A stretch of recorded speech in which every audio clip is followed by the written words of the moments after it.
किन्नरों को हमारे समाज में एक अलग ही नजरिए से देखा जाता है।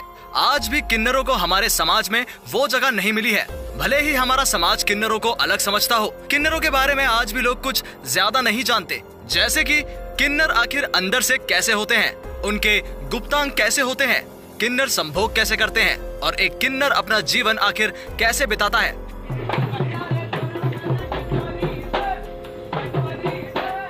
किन्नर अपनी कौन सी गुप्त बातें हैं जो कभी भी किसी को नहीं बताते।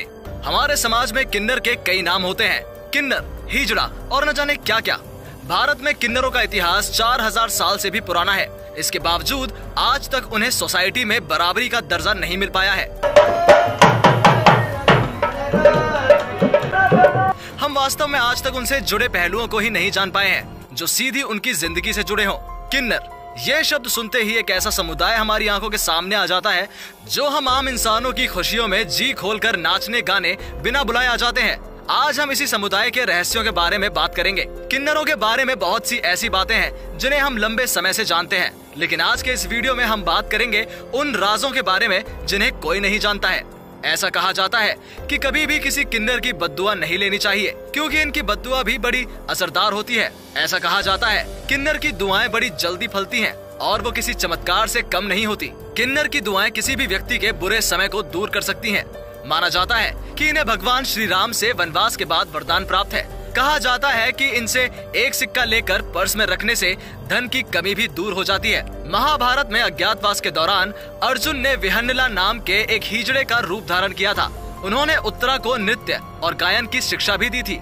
कहा जाता है कि एक श्राप था महारथी अर्जुन को और इस श्राप के पीछे देवराज इंद्र की एक अप्सरा थी। किन्नरों के बारे में अगर सबसे गुप्त कुछ रखा गया है तो वो है इनका अंतिम संस्कार। जब इनकी मौत होती है तो उसे कोई आदमी नहीं देख सकता। इसके पीछे की मान्यता ये है कि ऐसा करने से मरने वाला फिर से अगले जन्म में किन्नर ही बन जाता है। और तो और इनकी शव यात्राएं रात में निकाली जाती हैं। रात के घने अंधेरे में किन्नर नाचते गाते जश्न मनाते अपने मृत साथी की शव यात्रा निकालते हैं। जश्न मनाने के पीछे की वजह है किन्नरों का जन्म कष्टों और बहुत सारे दुखों से भरा होता है और इनकी मृत्यु उन्हें इससे मुक्ति दिलाती है, इसलिए वो अपने साथियों की मौत पर जश्न मनाते हैं। किन्नरों के बारे में अगर सबसे गुप्त कुछ रखा गया है तो वो है इनका अंतिम संस्कार। जब इनकी मौत होती है तो उसे कोई आदमी नहीं देख सकता। इसके पीछे की मान्यता ये है कि ऐसा करने से मरने वाला फिर अगले जन्म में किन्नर ही बन जाता है। किन्नर समाज में आने वाले हर नए किन्नर का स्वागत बहुत ही जोरदार तरीके से होता है। नए किन्नर के स्वागत में एक भव्य कार्यक्रम का आयोजन होता है जिसमें नाच गाने के अलावा दावत भी होती है। एक मान्यता के अनुसार किन्नरों का जन्म ब्रह्मा जी की परछाई से ही हुआ है, जबकि दूसरी मान्यता ये है कि अरिष्टा और कश्यप ऋषि से किन्नरों की उत्पत्ति हुई है। आम लोगों के मन में अक्सर ये सवाल आता है कि क्या किन्नर शादी ब्याह करते होंगे, तो इसका जवाब है हाँ। जी हाँ, आपको शायद ये जानकर हैरानी होगी।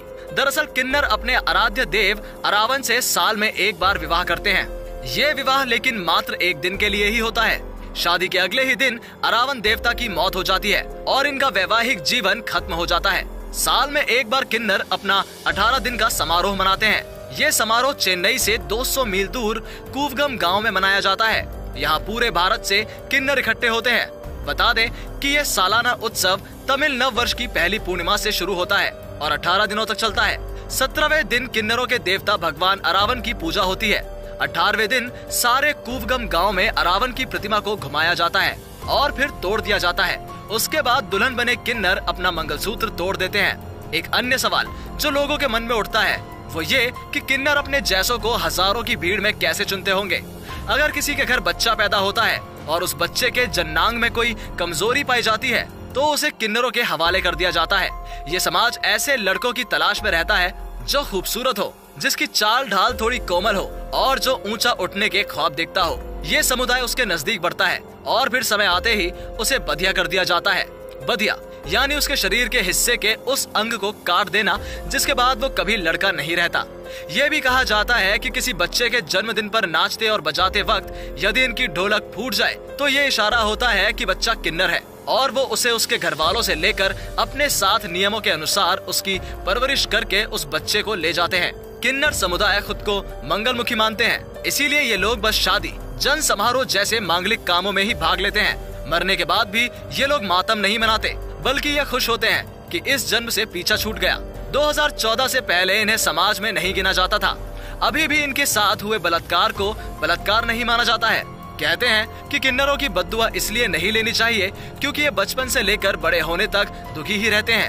ऐसे में दुखी दिल की दुआ और बद्दुआ लगना स्वाभाविक है। किसी की मौत होने के बाद पूरा हिजड़ा समुदाय एक हफ्ते तक भूखा रहता है। किन्नर शब्द अपने आप में रहस्यमयी और जिज्ञासापूर्ण है। महिला और पुरुषों के अलावा मनुष्य की जो तीसरी प्रजाति है उसे किन्नर कहते हैं। भले ही किन्नरों को समाज में एक अलग तरीके से देखा जाता है, लेकिन इतिहास में कुछ ऐसे प्रसिद्ध किन्नर भी हुए हैं जिनकी कहानी काफी चर्चा में रही। लोग कहते हैं दुनिया भर में पुरुष में काफी बल होता है, लेकिन पुरुष के जितना ही बल एक किन्नर में भी होता है। और किन्नर ने इतिहास के समय में जंग लड़ी है और जीत भी हासिल की है। केवल इतना ही नहीं, बल्कि किन्नर को लेकर ये भी कहा जाता है वो कभी किसी के यहाँ मातम में नहीं जाते हैं, बल्कि वो हमेशा खुशी में ही शामिल होते हैं।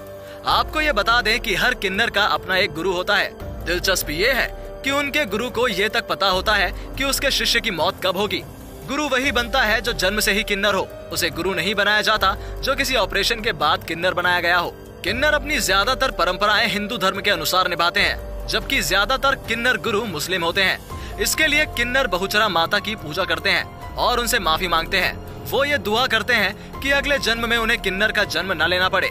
किन्नरों के बारे में ये बहुत मशहूर है कि वो मुगलों के जमाने में बेगमों के हरम की हिफाजत करते थे। इतिहास में कुछ किन्नरों का जंग लड़ने का भी जिक्र है। इनमें से एक थे मलिक कफूर। उन्होंने दिल्ली के सुल्तान अलाउद्दीन खिलजी के लिए दक्कन में जंग जीती थी। इसीलिए आज के दौर के भी कुछ सीरियल्स में हरम में इन्हें हिजड़ों का मुख्य रूप दिया जाता है। क्या आप जानते हैं किन्नरों की अपनी एक भाषा भी होती है? जी हाँ, इसे सामाजिक स्टेटस के कारण किन्नरों ने एक खास गुप्त भाषा विकसित कर ली है, जिसे हिजड़ा फारसी कहते हैं। स्वप्न शास्त्र के मुताबिक अगर आप सपने में किन्नर देखते हैं तो इसका तात्पर्य यह है कि भविष्य में आपका दाम्पत्य जीवन संतोषजनक नहीं रहेगा। हिमालय का पवित्र शिखर कैलाश किन्नरों का प्रधान स्थान माना जाता है। वहाँ वो भगवान भोले की सेवा करते थे। उन्हें देवताओं का गायक और भक्त माना जाता था। किन्नरों के संबंध में बहुत सी कहानियाँ प्रचलित हैं। आपको जानकर हैरानी होगी कि भारत में किन्नरों का इतिहास 4000 साल से भी पुराना है, यानी करीबन महाभारत के समय का। इतने सालों में एक ही जमीन पर होने के बावजूद भी उन्हें बराबरी का दर्जा नहीं मिल पाया है। ये थे किन्नरों से जुड़े कुछ रहस्य। ये सभी कुछ ऐसी जानकारियां हैं जिनके बारे में बहुत कम ही लोग जानते हैं। किन्नरों को भले ही आज के समय में थर्ड जेंडर का दर्जा मिल गया हो, लेकिन फिर भी उन्हें समाज में वो इज्जत नहीं मिल पाई है जिसके वो हकदार हैं। अगर आपको भी हमारी ये जानकारी पसंद आई हो तो इस वीडियो को लाइक कर दीजिए और कमेंट करके बताइए कि इस बारे में आपका क्या सोचना है।